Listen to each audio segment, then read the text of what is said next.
Assalamualaikum warahmatullahi wabarakatuh, sahabat tani. Percaya nggak Anda dengan hukum sebab dan juga akibat? Misal terjadi stunting, tahu stunting? Kerdil ya sahabat tani, itu pasti ada penyebabnya. Bisa jadi karena kurang makan kah? Atau ternyata makanannya kurang bergizi, ya nggak? Dan sama juga dengan tanaman loh ya sahabat tani. Kerdil merupakan suatu akibat, dan yang namanya akibat pasti ada penyebabnya. Maka pada video kali ini kita bakalan bahas 13 faktor yang mungkin aja adalah penyebab dari kerdil. Jadi mari kita bahas detailnya setelah intro berikut ini. BIM!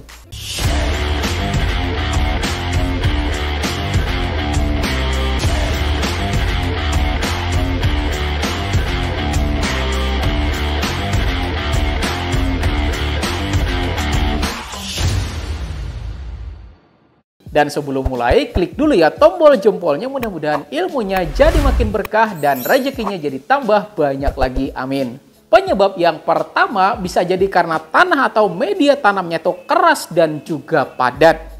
Ada satu istilah yang mengatakan ya sahabat tani bahwa apa yang terlihat di permukaan mewakili apa yang ada di dalamnya. Maka sama juga dengan tanaman, pertumbuhannya bakalan mewakili bagaimana kondisi dari perakarannya. Dan kondisi perakaran merupakan perwakilan dari bagaimana kondisi tanahnya. Maka coba cek dulu ya sahabat tani, jangan-jangan tanah atau media tanamnya itu keras dan juga padat. Kalau memang ternyata penyebabnya itu, maka solusinya adalah dengan penambahan bahan-bahan organik. Entah itu kompos kah misalnya, lapukan jerami kah, arang sekam, abu sekam, sisa tanaman kayak sahabat tani. Dan lakukan pencampuran bahan organik tersebut pada areal dari perakaran tanaman kita ya sahabat tani.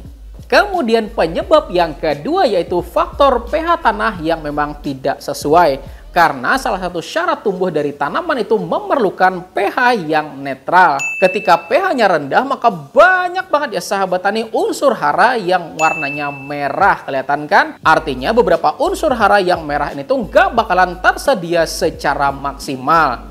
Dan ibaratnya gitu ya sahabat tani, kita misalnya disuguhin orang makanan dan itu paling enak misalnya, dan variasinya itu juga banyak ya sahabat tani, tapi ternyata makanan itu pedas banget ya sahabat tani rasanya, dan pedasnya tuh pedas banget. Maka pertanyaan saya adalah bakalan kemakan apa enggak nih kira-kira? Ya paling cuman nyicip ya enggak sahabat tani.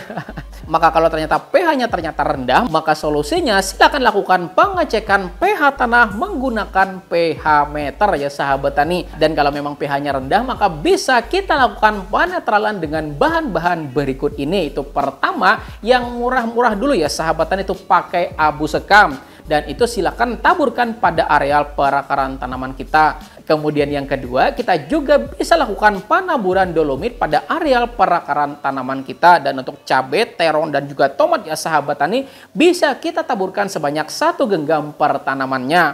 Atau pakai larutan yang ada pada video yang ini ya sahabat tani, yang bisa kita kocorkan pada areal media tanam kita dengan dosis 100 ml per 20 liter airnya. Selanjutnya penyebab yang nomor 3 yaitu karena matinya mikroorganisme penyubur tanah. Setiap hari ya sahabat tani, mikroorganisme bekerja buat ngerombak bahan organik menjadi unsur hara bermanfaat bagi tanaman. Dan unsur hara tersebut kemudian diserap dan jadi makanan bagi tanaman kita. Lagi mana tanaman mau makan coba kalau ternyata gak ada yang masak, ya enggak? Ya ibaratnya juga gitu ya sahabat tani, kita hajatan misal, tamunya udah pada datang, tukang masaknya malah gak ada gitu kan, maka apa yang bakal terjadi coba? Artinya silakan ya sahabat tani buat memperkaya mikroorganisme tanah, atau biasa dikenal dengan istilah mikroba rhizosfer gitu ya sahabat tani. Maka silakan buat larutan Jadam Microbial Solution pada video yang ini, atau mikroba katalis pembenah tanah pada video yang ini, atau kalau mau yang plus-plus gitu ya sahabat tani, yang sudah terbukti mampu bikin tanaman kerdil jadi besar dan bisa dipanen sebanyak 40 kali loh ya sahabat tani, maka silakan gunakan larutan Lindi Super pada video yang ini. Selanjutnya penyebab yang nomor 4 yaitu karena kesalahan dalam pemupukan. Pernah nggak Anda misalnya bikinin makanan buat anak misalnya, malah gak mau makan gitu ya sahabat tani, dianya pernah nggak?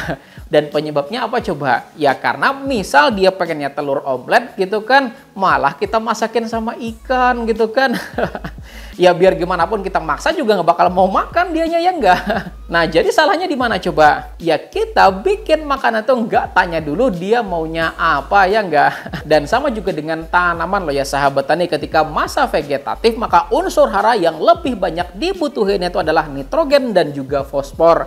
Sementara pada masa generatif, dia lebih banyak membutuhkan unsur hara fosfor dan juga kalium. Maka tinggal kitalah yang harus melakukan penyesuaian. Berikan pemupukan sesuai dengan fase apa dari tanaman kita.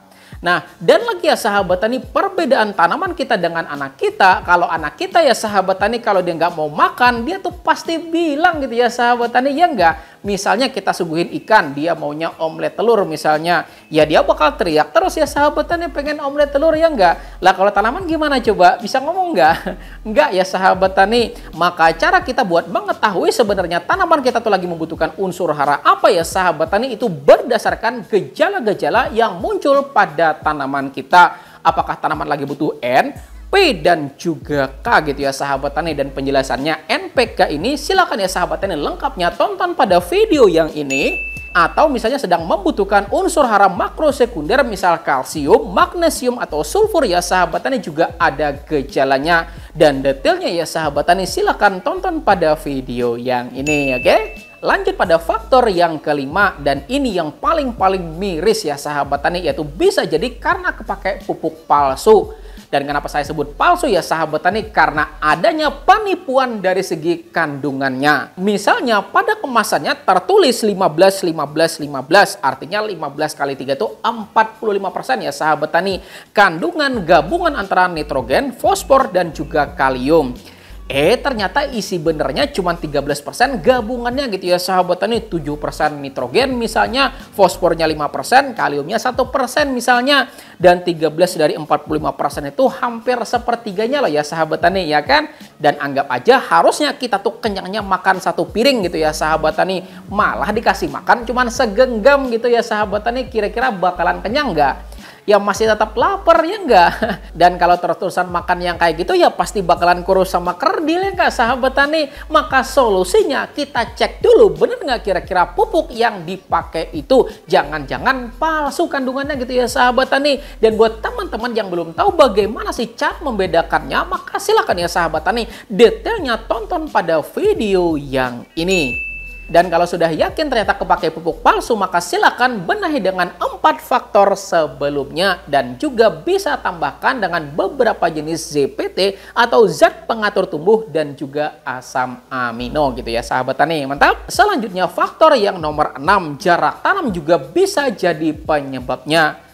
Saya pernah nanya gitu ya sahabat tani pada salah seorang petani yang nanamnya tuh rapet banget gitu ya sahabat tani. Bayangin coba jarak tanam tanaman cabai 20 kali 50 gitu ya sahabat tani.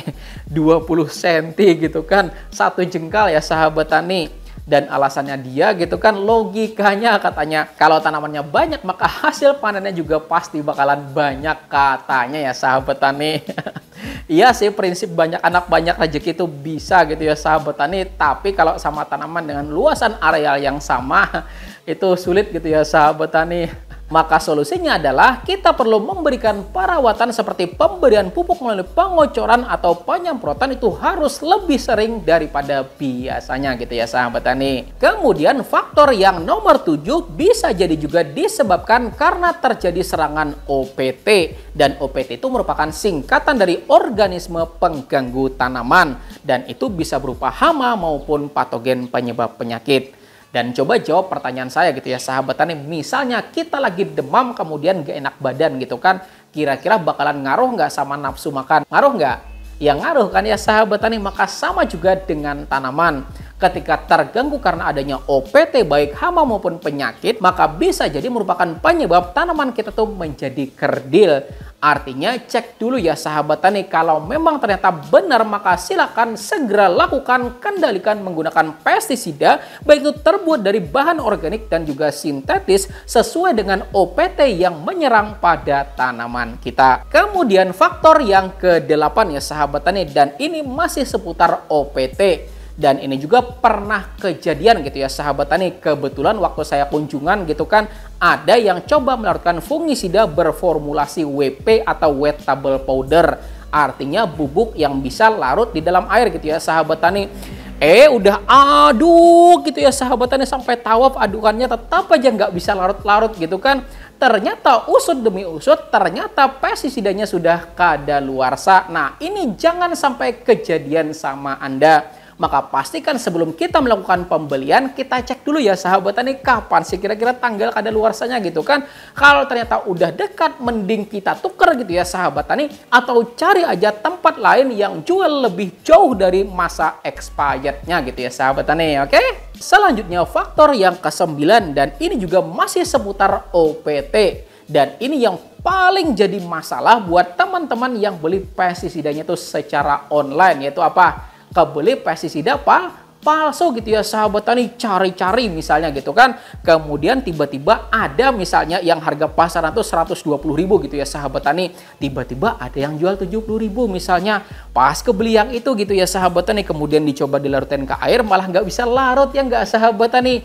Maka supaya hal ini bisa kita hindarin, maka silahkan ya sahabat tani pelajari cara mengetahui pestisida asli atau palsu melalui video saya yang ini gitu ya sahabat tani, oke? Selanjutnya faktor yang ke-10, dan bisa juga karena penyebab faktor cuaca yang memang ekstrim. Di mana ada satu daerah gitu ya sahabat tani yang seharusnya musim kemarau tapi malah sering hujan gitu kan.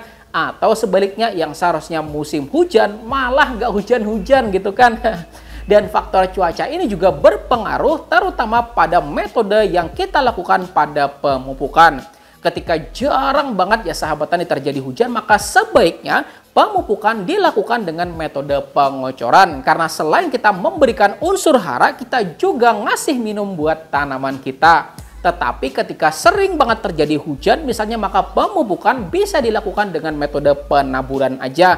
Biar ketika terjadi hujan, maka pupuk yang semulanya masih berbentuk granul, ketika terkena air hujan, maka airnya kemudian bisa menjadi kocoran. Dan buat yang bertanya, mending ditabur biasa atau ditugal? Nah, ditugal lebih baik gitu ya sahabat tani, oke? Selanjutnya yang nomor 11 bisa jadi juga karena faktor temperatur tanah. Temperatur tanah yang tinggi juga dapat mengakibatkan pertumbuhan yang kerdil, dan ini terjadi karena berkurangnya kadar air di dalam tanah pertanian. Dan masih ingat nggak pelajaran waktu SMP tentang fotosintesis? Di mana fotosintesis adalah proses penyerapan air dan juga karbon dioksida yang bakalan menghasilkan oksigen dan juga energi. Lagi mana mau dapat energi coba kalau ternyata nggak minum ya nggak sahabat tani? Maka solusinya adalah sebisa mungkin kita bikin agar temperatur tanah pertanian kita agar tidak tinggi.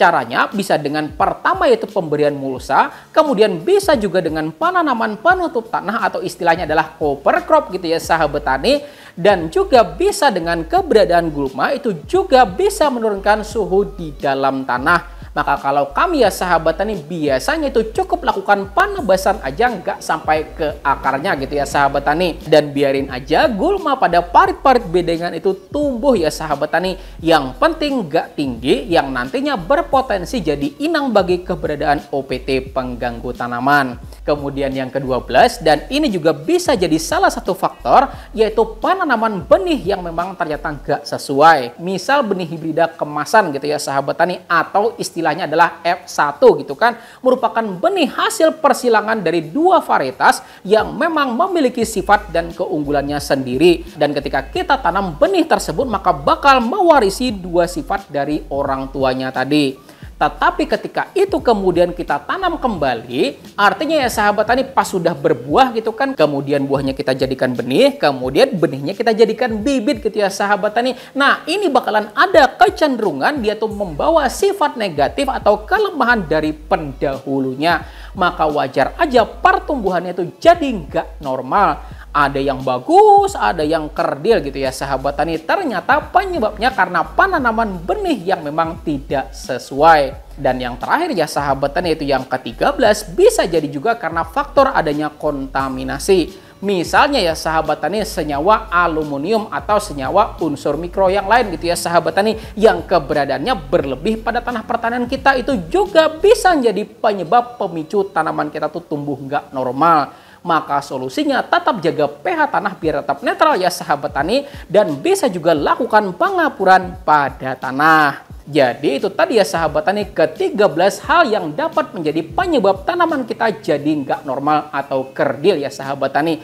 Silahkan kita lakukan diagnosa pada tanaman kita. Mana sih kira-kira yang lebih tepat terjadi pada tanaman kita. Dan silakan juga ya sahabat tani share atau bagikan video ini kepada yang lainnya biar ilmunya lebih bermanfaat lagi, oke? Dan di samping sini ya sahabat tani ada 2 video yang saya rekomendasikan untuk Anda pelajari. Insya Allah akan semakin tambah pengetahuan Anda. Saya Rizali Ansar. Saya akhiri dan ucapan wassalamualaikum warahmatullahi wabarakatuh.